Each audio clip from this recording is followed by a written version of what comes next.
Alright, guys. Alright. By now, you've all probably seen the news, and you've had time to digest and react to probably the biggest roster change of the season. Before Savage Spirits and Benny and the Boys had that title when they kicked Bonky from their roster, slash tilted him off the roster, and picked up what's his name, God King, or I forget bro's name. I apologize. But he's pretty good. Plays some Zoo Heroes and shit. Anyways, early this morning, me, Son, and Sub decided to kick CJ and Bulbi from our roster. For a multitude of reasons, and I'll get into those a little bit later in the video. Firstly, I want to say, unlike some other roster swaps, this was 100% on the terms of no one was having fun, as Sun was saying, play style, hero pools, Dota mindset, I guess, as well. I'll get into each specifics, because I know Sub probably didn't tell CJ and Bulby a good, a long spiel of why exactly they were kicked. So I want to try to sum it up in my own words. Um, so firstly, going into this day, there was obviously talks and whispers about our supports and what we were going to do. Coming off some Sara series, which has nothing to do with these kicks, by the way. Everyone's like, oh, they almost lose to Samsara. They got to kick Bulbi, etc., etc. Like, no. Bulbi played hella well that game. So did CJ. That wasn't really what it came down to. It came down to scrimming schedules and I guess what we wanted to do in the game. It wasn't exactly how do you say, like, we didn't really agree on Dota Vision. Like, me, Sun, and Sub had one way we wanted to play. Bulby had one way, and then CJ had his own sort of way that he wanted to play. Uh, and we tried to make it work. We tried to have like sort of like a hybrid sort of play style. Um, but realistically, it just didn't work. So we had to find other routes that we could use. For the first like 4 weeks, we were only picking Lich and Warlock. Sub wanted to play trees, and he was tired of banning it. There's like some arguments about the tree hero, and basically CJ said like, I don't want to learn it, I don't want to play it. It is what it is, and we're like, okay, well, we can't really force you to play hero. So we moved on from that week, and then I think like around week 2 or week 3, I noticed it to be a problem, and I was like, hey, can you guys learn Shadow Demon and blah blah blah, right? And there was like pushback, there was like heavy pushback, and it just so happens we look at TI, these supports are really prevalent, and uh, we just couldn't play them. We couldn't pick them. We had to ban them. We had to figure out ways to deal with them, and it's really annoying. You really see in the reject series when Odin and Fourth Ward Marshall just put on a show because our supports could only play a certain few heroes, and not to put Bulby in this boat, like because he can play a good majority of heroes. I think with him it was just more of experience on support, where he should be, what he should build, how he should interact with the game, things of that nature. Um, and neither of them were really comfortable fully shot calling. Um, yeah, basically it was just it was really just Sun, and then Sub would come in. When he had items, I would try to help with laning phase, but it's a lot easier when one of your cores isn't the shot caller and one of the supports is a little more vocal. I think Balby tried to be at the end, but it was really just it was hard. It was just a fun factor. Like no one was really listening. It just seemed like five players doing their own thing. During scrims tonight, it felt way more cohesive, and like everyone's for sure about like what we're doing, and everyone's like dialed in on the vision, and everyone buys in. Um, it just wasn't like that. It wasn't like that with Bobby and CJ. Like I felt like they didn't buy in. I feel like no one even knew the vision. Uh, there just wasn't anything. There just was no cohesion. So, um, firstly, to start with the reasons, I guess we'll start with CJ first.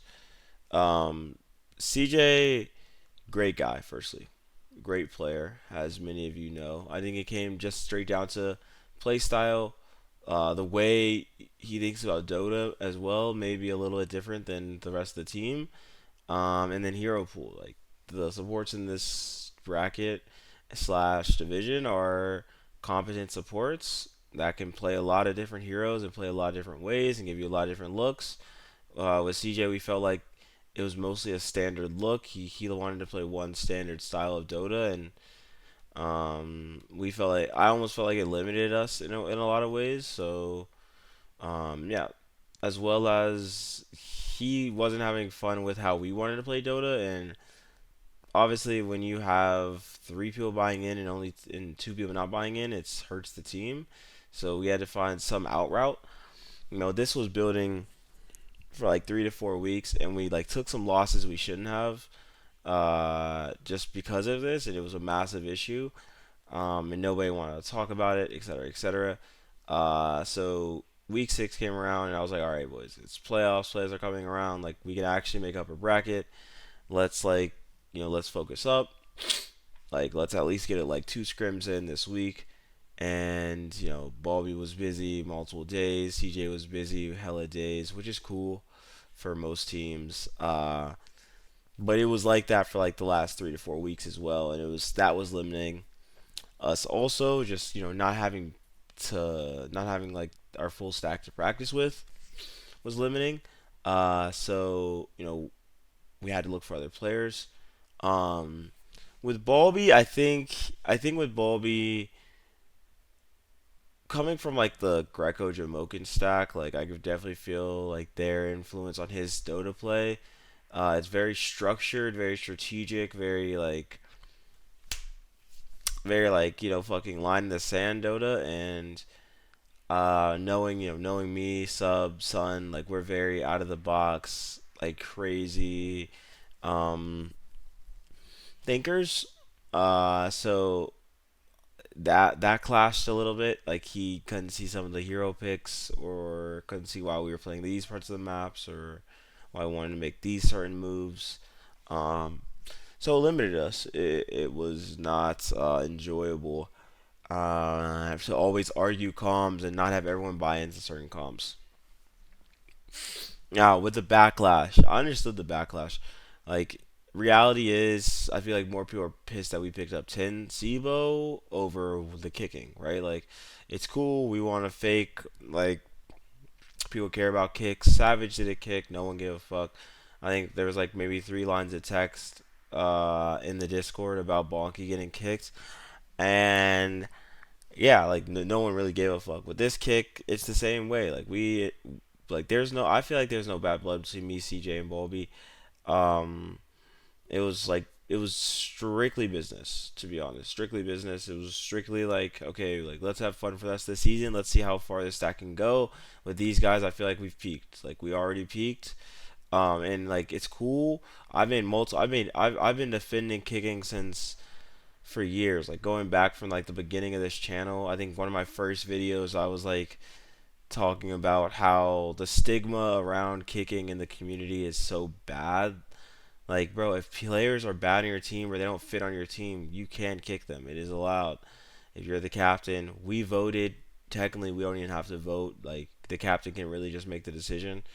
But we voted, and majority made the decision that we needed to kick these guys and find a new look. So again, I can't argue with the captains that are against kicking and not playing with the same roster that they came in with. But if you're unhappy with some of your guys, and you can find a different guy, and I wouldn't even say better. I think Rusty's right. Like our roster is probably pretty much the same. It's just we can give multiple different looks now with what we can pick, what we can do, how we can play. It makes the game a little more interesting, and it doesn't limit me to some heroes. It doesn't limit Sunday some heroes. So that's cool too. It just really worked for our team. So going into finding Juke and Sibo, Sub wanted to play with Tin. Me and Sub wanted to play with Tin before this season started. He was supposed to be on like a stack that was coming up. The only issue was he had like work on Thursdays or some shit, and he couldn't play for the first like 5 or 6 weeks, right? So I was like, okay, bro, like what the fuck? Like this shit's probably not ever gonna work. I'll see you next season, type shit. Um, and then me and Sub obviously created I was, and recruited Sun and Bulbi and CJ. Finding a pause five like that was under cap and that we enjoyed playing with and that had experience and could play the heroes that we needed to play wasn't difficult. I mean, Juke was out on the waivers for mad long. We felt like Bubble Team not picking up Juke probably threw their season in the trash. To be real, like I don't see Bubble Team. They may get first knocked out of the playoffs. To be real, I don't know why you wouldn't have picked up Juke, but we picked up Juke, and he's just a solid ass support, good guy, keeps the vibes up, positive, nice, heartfelt, cool ass guy. Known him for like probably since I was like in ninth, eighth, seventh grade or some shit. No, hella long. So yeah, the team gets along with him well. He's just a cool ass dude. It is dead 3 in the morning, so I'm a little tired. But um, what's the next thing I was gonna say? Tensivo. Yeah, me, Sub, and Sun were gonna, or me and Sub were gonna stack with Tensivo for the season. We wanted to play with him. We didn't know what role we wanted to fit him in. When we thought about kicking Bulbi and CJ, we were sort of figuring out who the pause four would be, and who I would want to lane with. We actually thought about Lottie. Lottie was like our sort of like our first option. Lottie's just going through some personal things right now. I'm not gonna put the business out there, but yeah, sending you warm wishes and regards and all that shit. But yeah, we wanted Lottie. The issue was some things came up. So we kept looking, and Tensibo was open. And Tensibo, even if he's like not like a basic four player, what our team needed was like more experience and a dedicated shot caller, and that's what Tensibo gives to us. I think like at least in game, I'm not that talkative. Like I like sort of just to make my own plays and just like go fucking balls to the wall. So it's easier when like someone's like calling out my plays for me.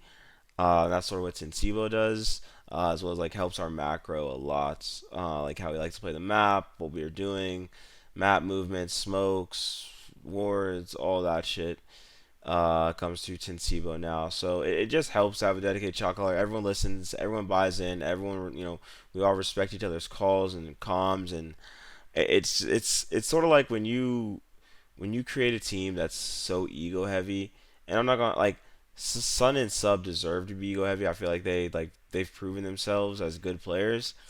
I feel like I have a little bit of ego as well. Like you need like a shot caller that everyone thinks like okay, like this guy knows what he's talking about. Like I don't have to really like double check his call. Like he knows 100% like what's going on in the game, and I can buy into his call. Like that, you just need someone like that. And the unfortunate fact was Balby and CJ weren't 100% like confirmed in shot calling. They didn't feel great in it. I took the reins for a while, and I don't know. Like I sort of was like, we can like spread it out, so have like three shot callers during the game. I would do like early game, and then we'd have Sun do mid game and Sub do late game, and it was just like everyone would just talk over each other. Now it's just the comms are clear. We listen to one voice, and then we move on to the next play, and it just feels good. Um, do I think we abused the rule?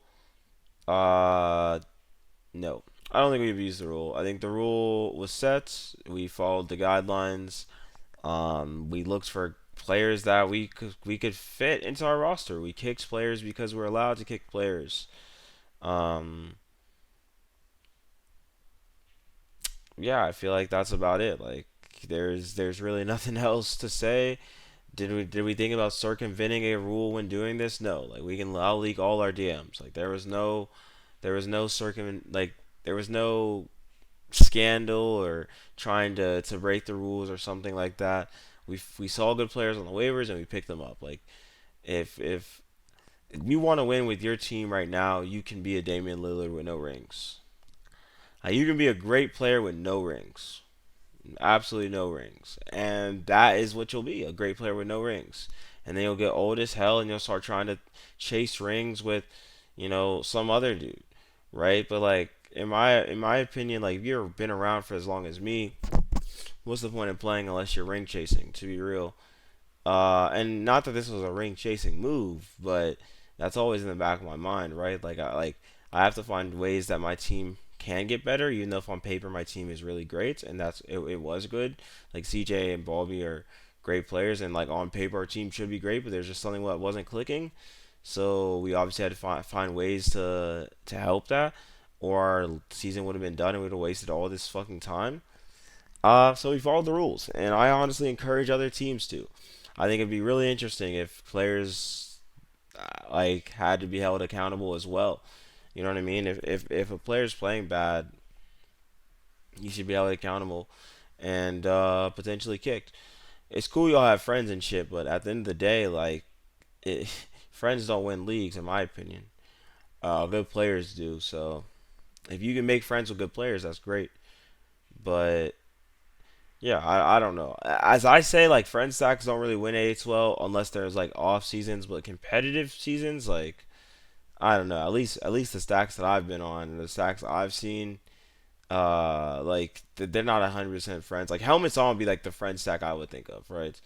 They've been playing together for hella seasons. They finally won a season, and I was like, damn, like friend stacks could win in A2L, and maybe that's becoming more prevalent, but who knows?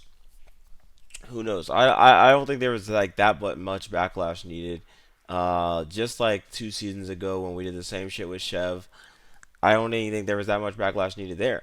Ash White Babe was playing horrible every fucking game. Literally was playing terrible. Why would I have not? Why would I have not have kicked them? Like that makes no sense. They deserve to be kicked. They were not playing well. So yeah, I think the rules are in place to help the captains as well as keep the players accountable, and that's exactly what they did.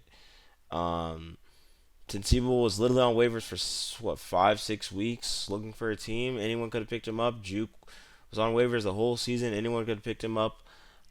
We did. So we will see you all in playoffs. I will see you all in the Rift, and yeah, honestly, and I'll see you all on content to talk about this some more and defend my team. The sub backlash is crazy. We all voted on this. You know what I mean? It was sort of like a joint idea. I feel like we all sort of like knew it was coming to this at some points. So yeah, I would say don't blame just one person. And there's like I feel like there's not even a reason to blame. We were +5 on the calculator. Now we're +1. So like we actually technically lost him more.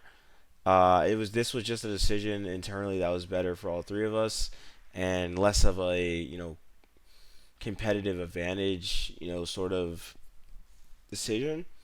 Um, but yeah, less of, but definitely none. And I feel like that like AD2L is a competitive league. You have to remember that's like we're not playing in PDCR, we're not playing in CW League, we're not playing in some of these other leagues like a golf in-house. We're not playing in none of that shit. Like this is A2L. You can kick your players, man. Like kick them if they're sorry. Kick them. Loyalty rarely wins chips. I'm sorry, especially in A2L. Like loyalty rarely wins you chips.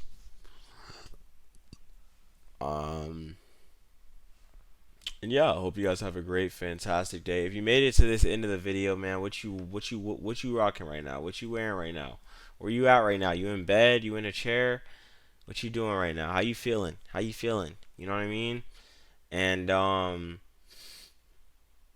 yeah, it's fun to be a fun playoff season. That's all I gotta say. It's gonna be very fun. Pushing for the sixth time. It should be seventh time in my opinion. I wanted 10. I want 10 of those bitches, but fuck, I don't think I'm gonna get it. I should have won 2 seasons ago, but this season it's redemption arc. I want to play Benny. Give me them. Let me see. Oh, I want to play Seven Dark 30.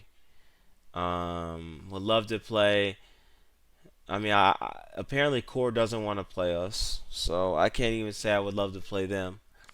But 730 is on our hit list. We on a hit list for them, so we will be. Hopefully, we get them next week. That's our goal.